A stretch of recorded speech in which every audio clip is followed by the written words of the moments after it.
우리 백훈기 목사님 또 사모님께서 섬기시는 성도님들과 3일 동안이나 과분한 이 자리에서 예배 같이 드리고 또 말씀을 증언하게 되어서 정말 큰 영광입니다. 우리 성도님들 조금 전에 우리 남궁 선생님의 찬양에서 은혜를 받으신 것만큼이나 또 말씀을 같이 나눌 때 주님께서 주시는 그런 큰 은총, 무엇보다 복음의 행복을 같이 나눌 수 있는 그런 기회가 되기를 소망합니다. 오늘 저녁에 말씀의 은혜가 안 되더라도 내일도 계속합니다. 주일까지 갈 거고요. 저는 여러분 기도 많이 해주신 덕에 오늘 제가 이 자리에 무사히 왔고요. 또 이틀 더 하나님의 말씀 충만하게 우리들이 나눠 하나님의 은총을 찬양할 수 있는 그런 귀한 자리가 되면 좋겠다는 소망을 품는데, 제가 우리 남궁 선생님의 찬양을 들으면서 이번 집회를 하나님께서 복 주시는 뭐라 그럴까요? 세 번째 부르신 찬양이 저는 마지막인 줄 알았어요. 그런데 그 찬양을 저희들이 주일 예배 끝나고 끝 찬양으로 할 겁니다. 그게 어떤 면에 제가 저한테 주신 이 행복 축제의 그 복음을 행함으로 받는 축복, 행복이 무엇인지를 같이 나누기를 원하는데요. 그 행복의 핵심은 우리가 듣고 알 뿐만 아니라 우리 행함 가운데 정말 주님께서 동행하시는 복이 무엇인지를 아는 것이고, 그게 정말 우리 남궁 선생님의 찬양처럼 우리가 두 손 들고 두 마음 활짝 열어서 이것이 나의 삶의 이유라, 그렇게 찬양할 수 있게 되기를 소망합니다. 우리 대길교회는 전통교회라 그런 얘기를 들었고 60년이 되었다 그런 말씀을 듣는데 전혀 그런 느낌이 없습니다. 찬양도 굉장히 전통적이지 않은 찬양인데도 아멘 하시고, 또 그것을 받아 누릴 수 있는 그런 교회면 전통이 60년일 뿐만 아니라 또 앞으로 열려있는 비전과 전망도 굉장히 밝은 교회다, 그런 제가 앉아서 같이 여러분들의 찬양하는 모습을 돌아보지는 않았지만 느껴볼 수 있었습니다. 오늘은 기독교 신앙의 가장 중요한, 그러나 자칫하면 강단에서 많이 듣지 못하는 소망에 관한 말씀을 증언하도록 그렇게 하겠습니다. 사도 바울은 고린도전서 13장에서 성도들이 꼭 갖춰야 될 것이 믿음, 소망, 사랑, 그 중에 사랑이 제일이라, 그건 고린도 교회가 갈등 가운데 있었으니까 하신 말씀인 것 같아요.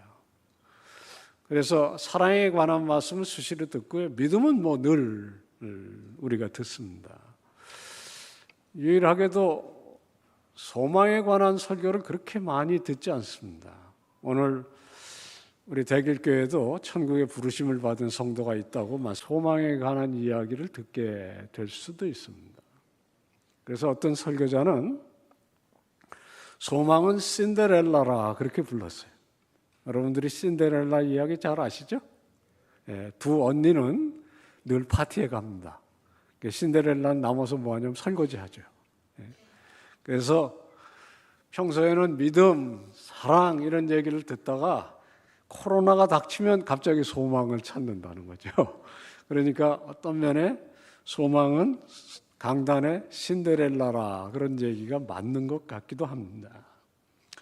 그러나 소망 없이 행복할 수는 없습니다. 우리 궁극적인 삶의 이유와 우리들이 신앙을 갖고 이 세상을 헤쳐나갈 때 현실적으로 가장 중요한 이 힘은 믿음에서부터 솟아나는 소망 아니겠습니까? 아무리 현실이 힘들어도 소망이 있는 사람은 행복한 사람일 수 있습니다. 가장 큰 위기가 닥쳤을 때 믿음도 중요하지만 결국 현실을 넘어서 영원한 하나님의 나라의 복락을 볼 수 있는 눈이 열린 사람이 그 어려움을 헤쳐나갈 수 있는 것입니다. 오늘날 사실 위기는 코로나만이 위기가 아닙니다. 지금 대한민국은 정치적인 위기가 끊임없이 닥치고 있습니다. 어떤 면에 서구가 400년을 갔던 민주주의를 쫓아가느냐고 아직도 성숙하지 못하기 때문에 갈등을 하는 것 같지만 미국 역시 그런 갈등을 벗어나지 못하는 거 보니까 정치적인 위기는 세계적인 위기일 수 있습니다. 또 여러분이나 저나 늘 피부 닿게 느껴지는 경제적인 위기는 소위 IMF가 찾아왔던 그 20년 전의 이야기에서 끝이지 않습니다. 지금도 계속되는 위기인 거죠. 또 개인적인 삶의 위기도 있습니다. 건강을 잃을 수도 있고 가족의 어려움일 수도 있고요. 그러나 가장 큰 위기는 정신적인 위기일 겁니다. 소망 없음이죠. 그래서 철학자 중에 한 사람, 키에르케고르라는 사람은 소망이 없는 게 뭐냐? 죽음에 이르는 병이라 그랬습니다. 글자 그대로 인간은 소망이 없으면 살 수가 없는 거죠. 오늘 노벨 문학상 소식이 들려왔습니다마는 중세 끝자락에 가장 유명했던 기독교 문학가의 단테라는 사람이 유명한 신곡이라는 아주 장편의 명작을 남겼습니다. 그 첫 번째가 지옥편인데요. 이 단테의 표현에 의하면 지옥문에 큰 글씨로 이렇게 쓰여 있답니다. 이곳에 들어오는 자는 소망을 버리라. 그러니까 지옥이 어떤 곳이냐? 소망을 가질 수가 없는 곳이라는 거죠. 우리는 오늘 행복 축제로 모였습니다. 특별히 이 자리에는 우리 성도님들이 정말 마음에 품고 꼭 한국에 신앙생활을 하고 싶은 그런 귀한 분들도 계실 텐데 저는 오늘 그 소망이 무엇인지를 여러분들과 나누기를 원하는 것입니다. 오늘 말씀 딱 2절입니다. 앞에 절은 소망의 근원이 무엇인지를 얘기하고 있고요. 뒤에 절은 소망이 그래서 어쨌다는 거냐. 소망을 품게 되면 무엇이 좋냐. 정말 행복해야 되는데 도움이 되는가? 그런 얘기를 쓰고 있어서 오늘은 첫 번째 얘기, 두 번째 얘기 그렇게 하면 말씀은 끝날 것 같아요. 처음 그 소망의 근원에 대한 얘기. 우리 그리스도인들이 소망을 품는 것은 내 은행 잔고에 있지 않습니다. 또 내 직업에 있지도 않고요. 또 내가 가진 그 어떤 무엇에 소망을 두지 않습니다. 우리 소망은 창조주이시고 그리고 마지막 날 모든 인간을 심판하실 하나님의 자비와 사랑 가운데 있습니다. 그 하나님의 자비와 사랑에 대한 증언이 이 책 66권에 담겨 있습니다. 창조에서부터 영원한 새하늘과 새 땅의 이야기 속에 하나님이 어떤 분이시고 그분이 나에게 어떤 분이시며 그분이 하신 일이 무엇인지를 우리들에게 전해주므로 내가 누구인 줄 알고 나는 어떻게 살아야 되는지를 알고 인생의 행복이 무엇인지를 깨닫게 해주는 거죠. 어떤 의미에서 성경은 그 하나님의 약속을 우리들에게 전해주고 그 약속이 우리들의 소망의 근원이 됩니다. 앞절에 이새의 뿌리에서 일어나는 지가 있는데 열방이, 이 열방이라는 것은 온 세상입니다. 그에게 소망을 두리라 그렇게 시작하거든요.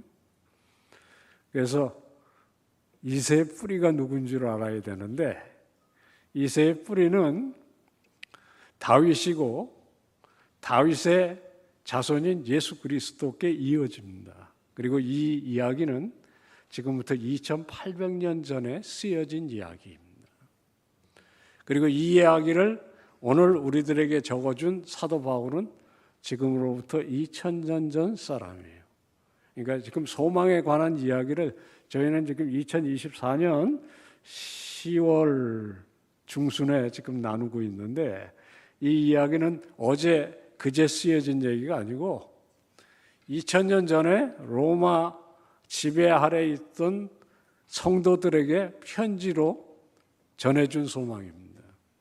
그리고 그 소망 안에 무슨 얘기를 하고 있냐면 이거는 우리보다 800년 전으로 더 거슬러 올라가는 소망이다. 사실 거기서 더 거슬러 올라가는 소망입니다. 그러니까 이거는 굉장히 오래된 소망입니다. 로마서는 굉장히 체계적인 복음의 진술입니다. 복음이 무엇인지, 그리스도인이 행복해지려면 무엇을 믿어야 하는지를 차분차분하게 쓰고 있습니다. 그래서 16장으로 되어 있는데 11장까지 정말 빈틈없이 체계적으로 우리는 어떤 사람이었었고 우리가 죄인이었을 때 어떤 복음이 우리들에게 전해져서 우리는 구원받는 사람이 되었는지를 아주 체계적으로 얘기합니다. 그리고 끝에 찬송으로 끝나요. 이는 만물이 주에게서 나오고 주로 말미암고 주에게로 돌아가니 그에게 영광이 세세 있으리로다 아멘 하고 안 끝납니다. 12장에 그러면 우리가 어떻게 살아야 되느냐를 시작해서 오늘 본문까지 오는 거죠. 그리고 오늘 본문 두째 절에 이렇게 말합니다. 소망의 하나님이 모든 기쁨과 평강을 믿음 안에서 너희에게 넘치게 하사 성령의 능력으로 충만케 하사 성령의 능력으로 소망이 넘치게 하시기를 원하노라. 아멘 하신 분은 지금 일어나서 가셔야 되는 거예요. 네. 왜냐하면 이게 축도거든요. 네. 축도같이 들리시죠? 네. 실질적으로 로마서가 거기서 끝납니다. 그럼 그 뒤는 뭐냐? 읽어보시면 자기와 동역했던 사람들의 이름을 한 사람 한 사람 거론하면서 그들을 축복하기도 하고 감사하기도 하고. 그러니까 로마서는 실질적으로 정말 소망의 하나님이 모든 기쁨과 평강을 믿음 안에서 너희에게 충만하게 하사 성령의 능력으로 소망이 넘치게 하시기를 원하노라. 아멘. 이렇게 끝나는 겁니다. 실질적으로 외국의 교회들은 예배 끝날 때 이 축도를 합니다. 굉장히 좋은 축복입니다. 저희는 이제는 우리 주 예수 그리스도로 그렇게 시작하는 축도를 해야 이제 성도님들이 예배 끝났다고 생각하기 때문에 이거를 해도 그 뒤에 또 해야 돼요. 그런데 서양에서는 많은 경우에 실질적으로 예배가 끝났을 때 이제 우리들의 삶은 굉장히 어렵고 힘든 세상을 향해 나가야 되는데 우리에게 필요한 것은 정말 소망이다 하는 것을 확인함과 동시에 성령의 능력으로 정말 믿음 안에서 이런 소망이 차고 넘치는 한 주간이 되게 하소서 그렇게 하는 것입니다. 이 소망은 축복이자 특별히 그 소망을 품을 수밖에 없는 우리 성도들의 현실을 늘 깨우치게 되는 거죠. 2000년 전에 이 편지를 받아들었던 로마의 성도들은 우리가 잘 아시는 대로 상시적인 위협 속에 있었습니다. 예배를 모이다가도 군인들이 들이닥쳐서 붙잡혀가면 검투장에 던져질 수도 있고 짐승에게 찢길 수도 있고 기둥에 묶여서 횃불로 태워질 수도 있는 그런 위협이 늘 있었던 사람들입니다.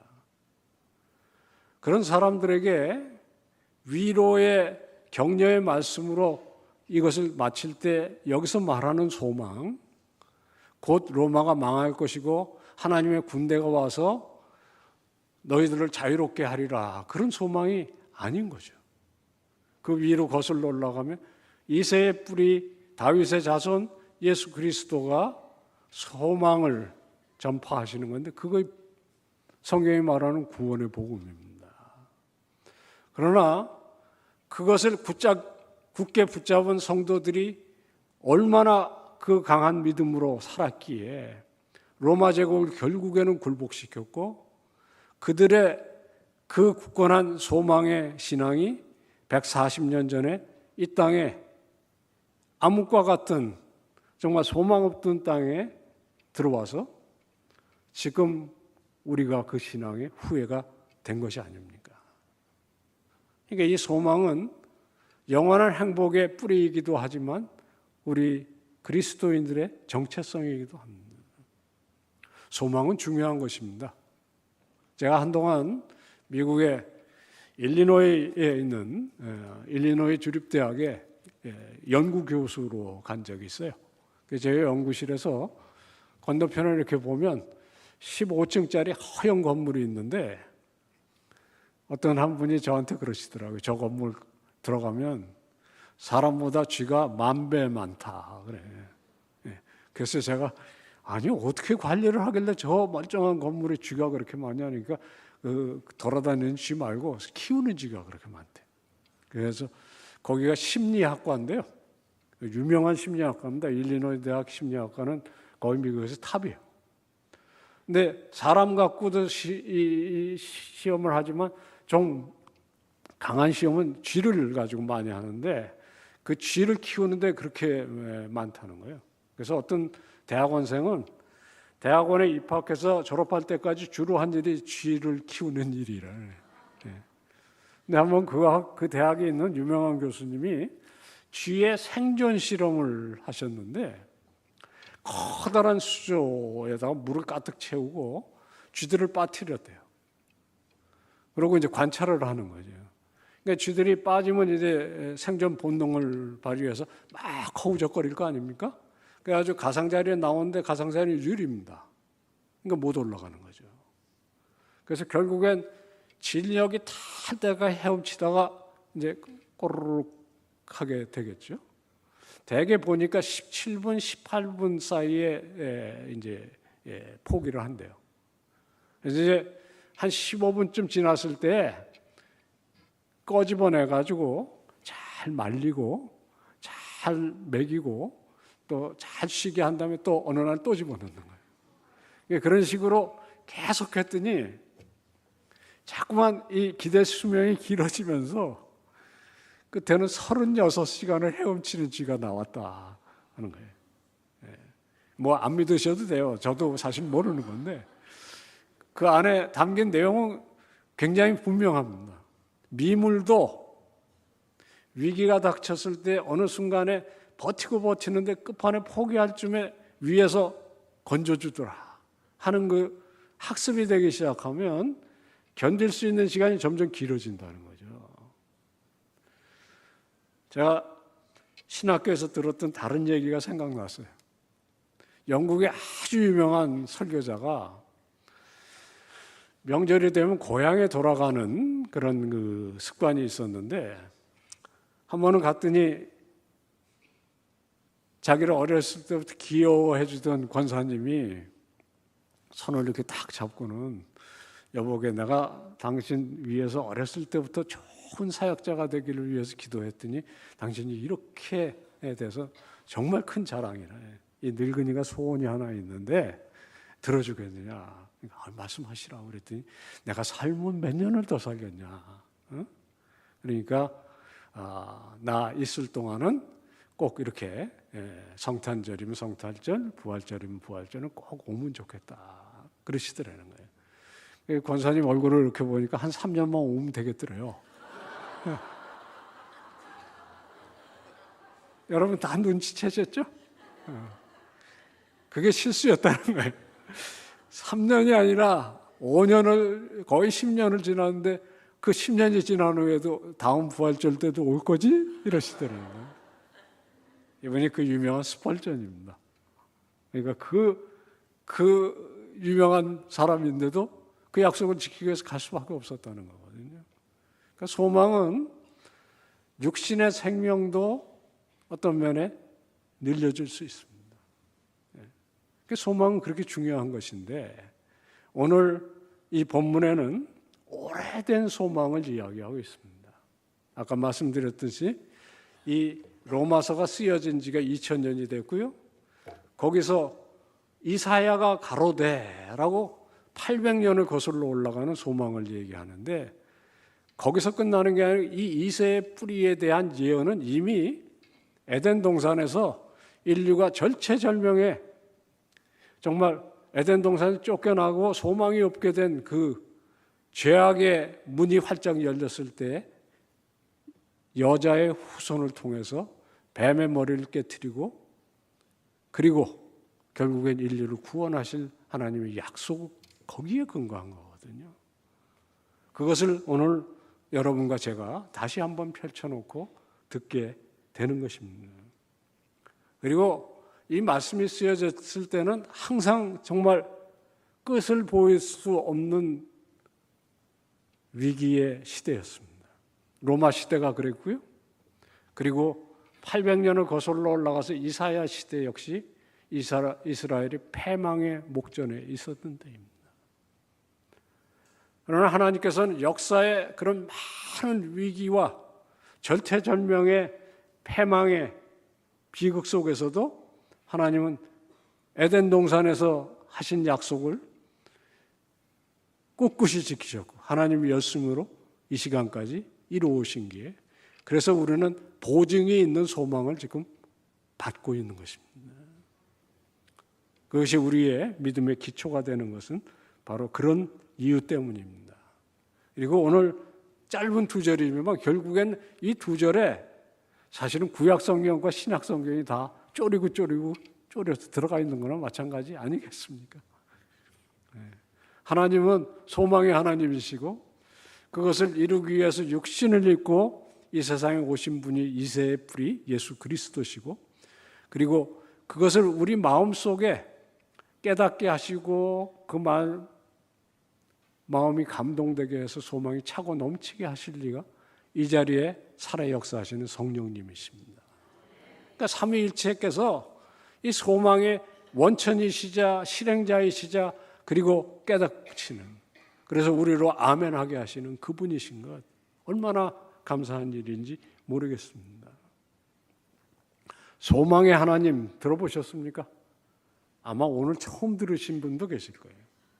왜냐하면 하나님 그렇게 할 때 은혜의 하나님, 사랑의 하나님, 권능의 하나님, 자비의 하나님은 많이 들었어도 소망의 하나님은 못 들어보셨을 가능성이 많아요.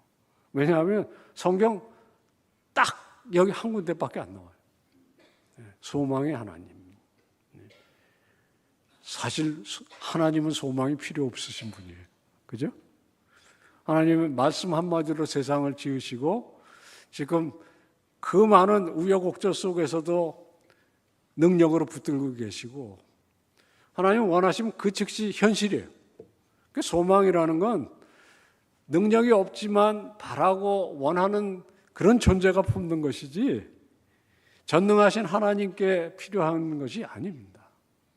그래서 소망의 하나님이라고 표현을 하지만 이 소망은 하나님 자신을 위한 소망이 아닙니다. 그래서 복음입니다.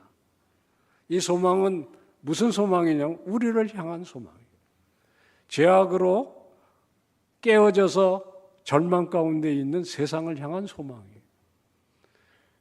에덴 동산에서 선악과 범죄로 타락이 들어와서 인류가 얼마나 망가졌는지는 우리가 설명 안 해도 아는 것입니다.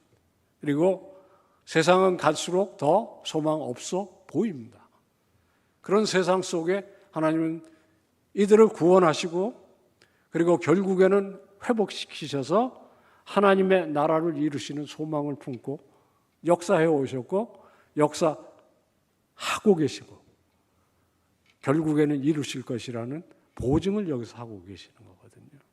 그래서 기독교는 근거 없는 신앙이 아닙니다. 하나님이 약속하셨고 그것을 내내 지켜오셨고 그것은 성경만이 아니라 인류 역사가 증거하는 것이고요. 그래서 교회가 때로는 깨어지고 타락하고 오늘 한국 교회도 부끄러운 모습들이 많지만은 그럼에도 불구하고 이 교회를 통해서 하나님께서 인류 구원의 역사를 이루어 오셨고 지금도 하고 계시고 앞으로 하실 터인데 그 일에 우리가 2024년 10월 이 주간에 이것을 축하하면서 나누면서 다시 우리 마음 가운데 새기니 이것이 행복이 아니면 무엇이겠습니까? 네. 우리는 비록 로또가 되고 뭐 이런 행복이 아니잖아요. 네. 우리의 행복은 세상이 알지 못하는 행복입니다. 제가 가끔씩 출판사로부터 책을 받는 경우가 있어요.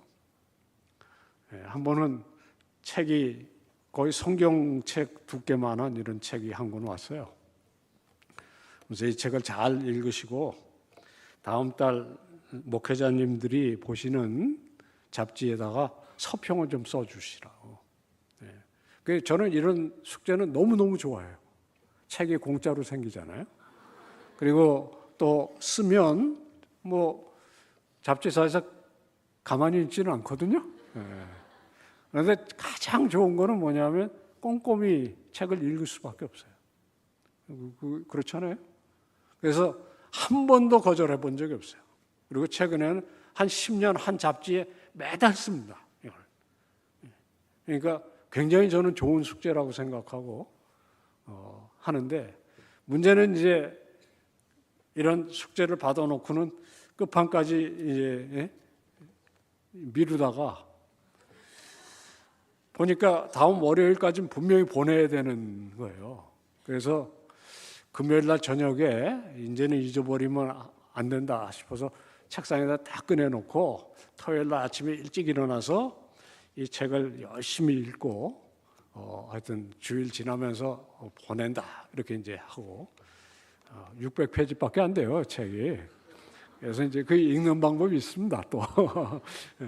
안 믿으시겠지만. 이제 토요일 날 아침에 일찍 일어나서 이 책을 딱 폈어요. 그랬더니 첫 페이지에 이렇게 써 있더라고요. 이 책은 절대로 한꺼번에 읽지 마라. 이 책을 31장으로 썼는데 그 이유는 잠언처럼 하루에 한 장씩 한 달은 읽으면서 내가 얘기하려는 것에 좀 이렇게 푹 좀 들어가서 그래야 이 책의 진가를 안다. 제가 이거 양심도 걸리고 이걸 어떡하지 싶어서 이제 전화를 했더니 이게 이제 목회하신학이라는 잡지인데요. 그 편집장님이 기꺼이 한 달을 연기해 주셨어요. 그래서 제가 진짜 그 저자가 시키는 대로 한 달을 한 장씩 이제 꼬박꼬박 읽었어요. 정말 재미없더라고요. 이게 한 얘기 또 하고 뭐 새로운 것 같지도 않고 그래서 조금 후회도 했는데 한 달을 그렇게 꼬박 읽고 나니까 이 책이 하려는 얘기의 메시지 하나는 머리에 그냥 각인이 된 거죠. 가치 있는 교훈이었습니다.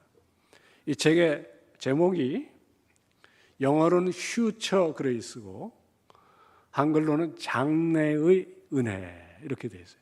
미래의 은혜, 내일의 은혜. 핵심은 딱 한마디예요. 우리는 은혜. 그러면 자꾸만 뒤를 돌아본다는 거예요. 내가 사업이 망했을 때 정말 살 거냐 죽 거냐 몸부림을 칠 때 하나님께서 용기도 주시고 극복해서 오늘 여기에 이르렀다. 그래서 자꾸만 뒤를 돌아본다는 거예요. 내가 병들었을 때 하나님께서 고쳐주신 그 은혜. 그래서 은혜는 항상 뒤에 있다고 생각하는데 진짜 은혜는 앞에 있다는 거죠. 네. 기독교가 소망의 이 신앙인 것은 우리 하나님은 죽은 자의 하나님이 아니고 산 자의 하나님이시고 사실 역사의 주인이시니까요. 그래서 진짜 은혜는 어디에 있냐면 앞에 있다는 거예요. 하나님의 나라는 위에 있는 게 아니고 사실 앞에 있습니다. 그러니까 이 존 파이퍼라는 굉장히 유명한 작가예요. 그런데 좀 다소 지루하긴 하지만 장래의 은혜, 우리의 소망은 앞에 있다 하는 것을 저는 이 책을 통해서 정말 마음속에 깊이 새기게 되었습니다. 인생을 가장 힘들게 하는 것은 불안입니다. 이 불안은 공포하고 다른 거죠. 공포는 제 눈앞에서 보이게 굉장히 빨리 달려오는 차가 나를 향해서 오면 그거는 공포입니다. 근데 불안은 뭐가 오는지도 모르면서 하여튼 편하지 않은, 그게 왜 그러냐면 인간은 하나님의 품에 안기기 전에는 불안할 수밖에 없기 때문에 그런 거거든요. 아무리 돈이 많아도, 아무리 건강해도, 아무리 권세가 많아도 내일을 모르니까 불안한 거거든요. 그런 불안할 수밖에 없는 인생이 오늘의 기쁨과 평강을 누리는 복이라는 것은 어디서 오는 것일까요? 소망의 하나님으로부터 오는 것이 아니겠습니까? 그런 하나님을 우리가 일찍이 알았기에 이 좋은 주말에 다른 곳을 마다하고 이 자리에 앉아서 나와 함께 신앙을 나누는 우리 대길교회 성도님들이 함께 찬양하면서 이 시간이 복된 시간이시잖아요. 뭐 당연히 저는 그래야 한 것이지만 저는 학생들 집회를 가도 밑에서 강사실에 있다가 설교할 때 그냥 올라가세요. 그거는 아니라고 생각합니다. 찬양 시간이 얼마나 좋은데. 네? 행복하시지 않으세요? 네. 현장 예배가 중요하고 또 이 시간이 복된 것은 사실 예배 시간 1시간 1시간, 기도면 기도, 찬양이면 찬양, 모든 것들이 우리의 삶의 근원이 되시는 하나님의 은총을 누리는 시간이고 장래의 소망을 축하하는 시간이기 때문인 것을 우리들이 압니다. 그런 것이 평생 여러분들의 삶 속에서 떠나지 않으시기를 축원합니다. 설교 반 한 것 같아요. 그죠? 네. 제가 이 설교를 여기 노트에 쓰는데 이쪽 했습니다. 이쪽은 되게 좀 짧아요. 그러니까 너무 걱정하지 마시고. 자, 소망의 뿌리, 이새의 뿌리에서부터 비롯된 그 하나님의 열심으로 이루시는 이 소망, 하나님의 소망, 우리에게 주신 선물의 소망이 어떤 소망입니까? 그 두 번째 절에 기쁨과 평강을 넘치게 하시는 소망이라 그랬어요. 기쁨과 평강을 믿음 안에서 넘치게 충만하게 하신다. 사실 모든 인생은 소망으로 삽니다. 우리 그리스도인만 소망으로 사는 거 아니에요. 여기 대방동에는 전통시장이 어디 있는지 잘 모르겠습니다. 저는 경기도 삼본에 사는데요. 저희 집 바로 앞이 전통시장입니다. 길 하나만 건너면 전통시장. 그래서 저는 저녁이면 제 아내하고 밥 먹고 한 바퀴씩 도는 게 취미예요. 그런데 주일에 아침에 굉장히 일찍 교회를 갈 때 지하철로 향해서 가려면 거길 지나가야 되는데요. 그 앞을 지나가면 어떤 때는 5시, 6시에도 벌써 나와서 쓸고 가게를 열기 위해서 애쓰시는 분들이 계세요. 묻고 싶어요. 정말 남들이 다 쉰다 하는 이 휴일에도 이렇게 아침부터 일찍 나와서 콩나물 파시고 과일 파시는 이유가 뭡니까? 뭐 온갖 이유 있을 수 있어요. 우리 자녀들 고생 안 시키기 위해서, 애 시집장가 보내기 위해서, 뭐 내 노후를 위해서. 무슨 얘기일까요? 다 소망 이야기입니다. 지금 오늘을 위해서는 먹을 것이 대부분 있으세요. 그러니까 사람은 오늘을 위해서 살지 않습니다. 다 어제의 오늘을 위해서 살았고 오늘을 열심히 사는 이유는 내일 때문에 열심히 사는 거죠.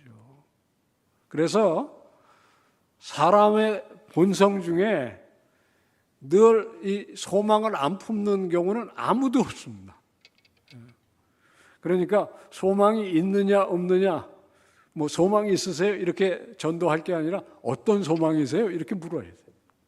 우리 오늘 혹시 처음 이 자리에 오신 우리 귀한 손님 되시는 분이 계시면 내가 어떤 소망을 품고 이때까지 살아왔는가? 자, 정말 나를 여기에 초청한 저 우리 사랑하는 친구, 그리고 이곳에 이렇게 얼굴이 환하게 하고 찬양하고 말씀을 나누는 저분들이 가진 소망과 같은 소망일까? 한번 생각해 보시는 기회가 되시면 얼마나 좋겠을까? 그런 소망을 품어봅니다. 세상도 소망이 있고 그 소망은 오늘을 견디게 하고, 사실 기독교인만 이 어려움을 소망으로 뚫고 나가는 것이 아닌 경우가 많습니다. 나에겐 내일이 있다. 그 소망의 힘이라는 것은 누구에게나 작동하는 거거든요. 문제는 어떤 소망이냐가 중요한 거지. 그리고 그 소망의 열매가 도대체 어떨 것인가, 그게 중요한 것입니다. 다르게 말하면 소망의 내용과 소망의 능력이 중요한 것입니다. 세상에도 많은 소망들이 우리들을 활기차게 하기도 하고, 어떤 소망은 그냥 애를 태우게 합니다. 여러분, 희망 고문이라는 말 들어보셨어요? 그냥 협조 안 하시는 거죠? 희망 고문 다 아세요.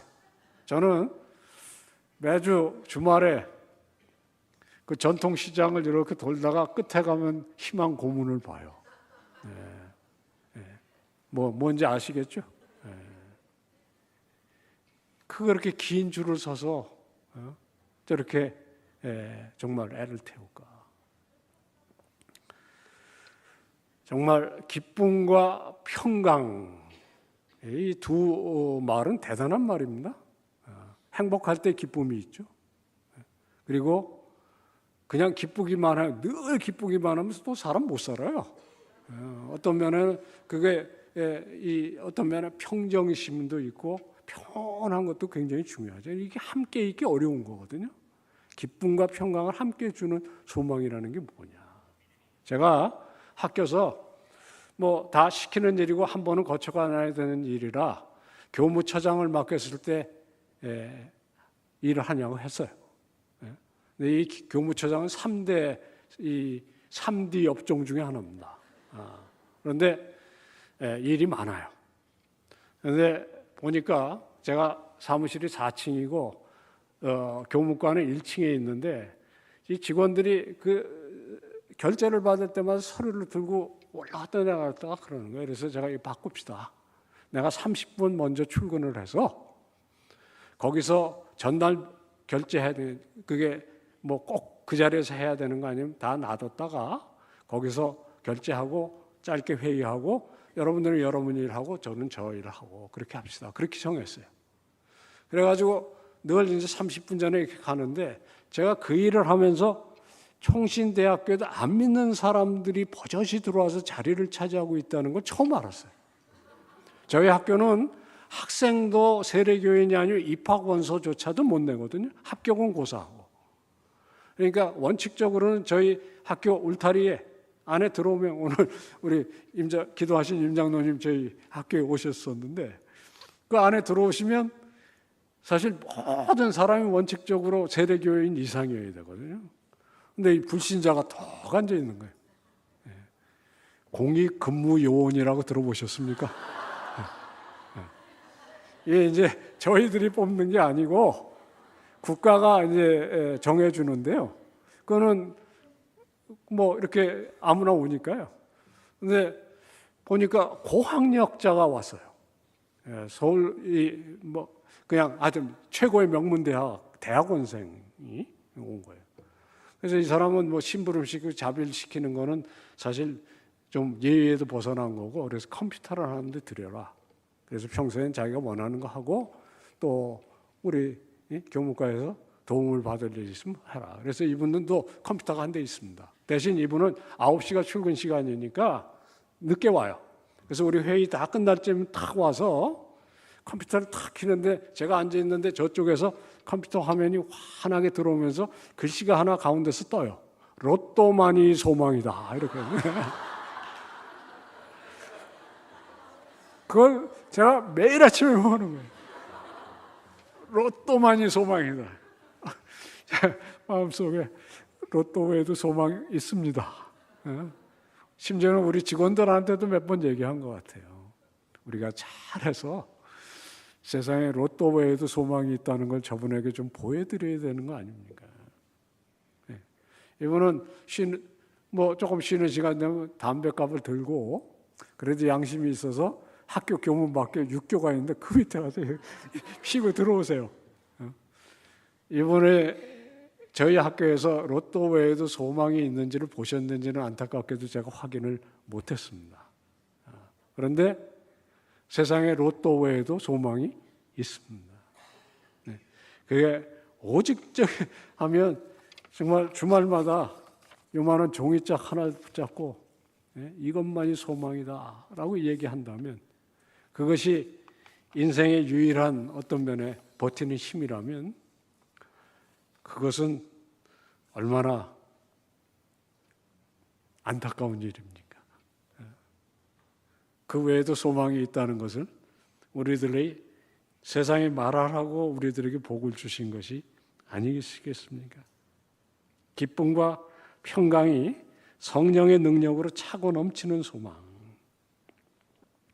이것은 주님께서 부활하신 후에 첫 마디로 하신 축복입니다. 부활하신 후에 제자들이 두려움 가운데 떨고 있는 그 자리에 오셔서 너희들에게 평강이 있을지어다. 네. 그것처럼 위로가 되는 말씀이 어디에 있었겠습니까? 그리고 이 기쁨과 평강을 넘치게 하시는 소망은 정말 믿음 안에서 누리는 소망입니다. 그래서 성도들의 열전이라고 부르는 히브리서 11장에 믿음은 바라는 것들의 실상이요 보이지 않는 것들의 증거니 선진들이 이로써 증거를 얻었다. 그리고 지금 우리가 이 소망을 품고 축하하고 있는 것입니다. 성도들의 행복은 지금 여기서 누릴 수 있는 축복입니다. 이거를 미리 맛본다 그렇게 부릅니다. 조금 생소한 언어일 텐데요. 우리는 천국을 여기서 미리 맛봅니다. 어떻게? 믿음은 바라는 것들의 실상이니까 보이지 않는 것들의 증거니까 우리는 믿을 때 우리 눈이 열려 하나님의 나라를 볼 수 있게 되는 거죠. 그래서 이 자리에 계신 것이고요. 그래서 매주일 이 자리에 나올 때 간절히 소망을 품고 나오게 되는 것이고요. 또 이런 기회에 우리가 소망을 나눌 수 있게 되는 것입니다. 이 소망은 미래에 있는 것만이 아닙니다. 우리의 소망은 장례식장에서만 얘기할 수 있는 소망이 아닙니다. 지금 여기서 누리고 맛보고 체험하고 그리고 우리에게 힘을 주는 소망입니다.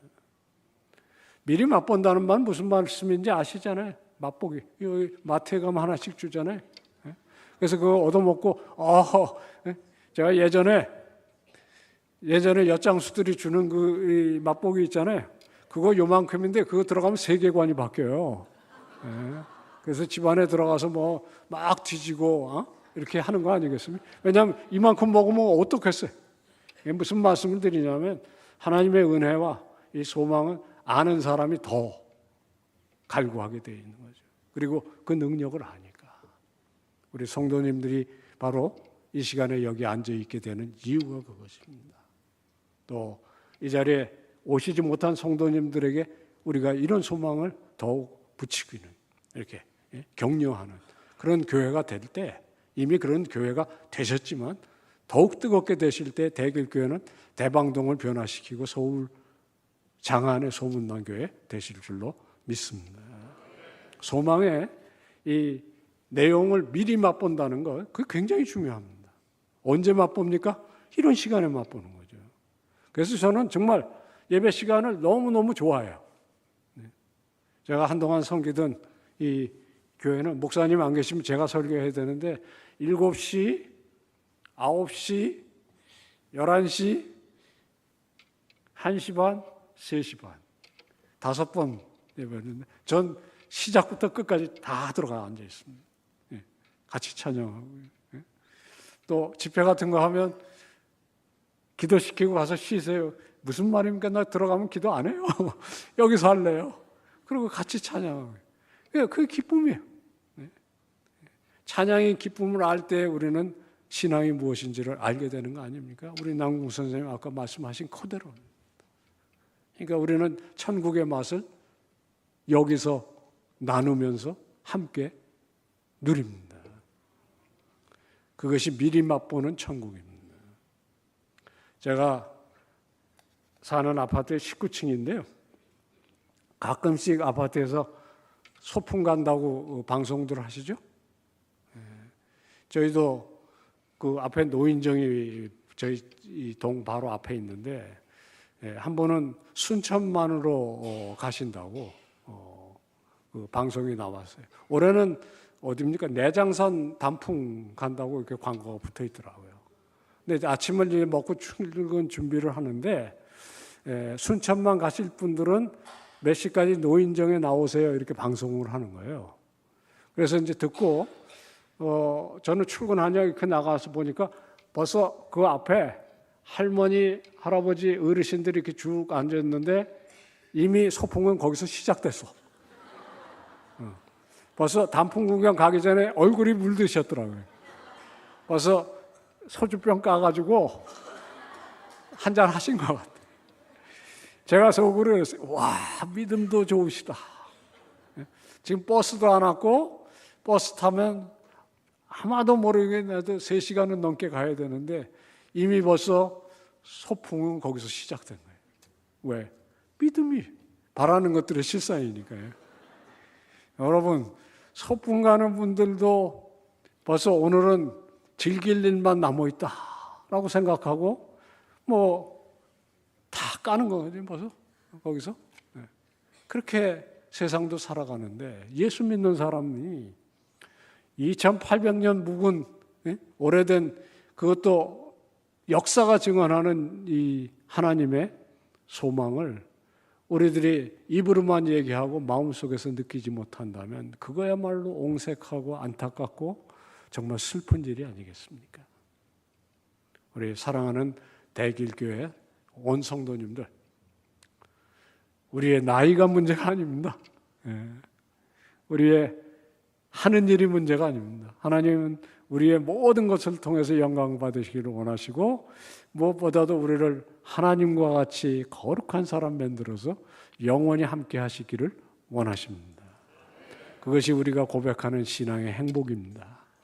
그것이 여러분들에게 성령의 능력으로 믿음 안에서 차고 넘치시기를 주의 이름으로 축원드립니다.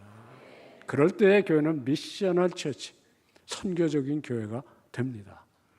땅끝으로 그리고 삶의 구석구석으로 다음 세대를 향해서 우리가 이 소망의 증언자가 다 되어 주시기를 주의 이름으로 축원드립니다.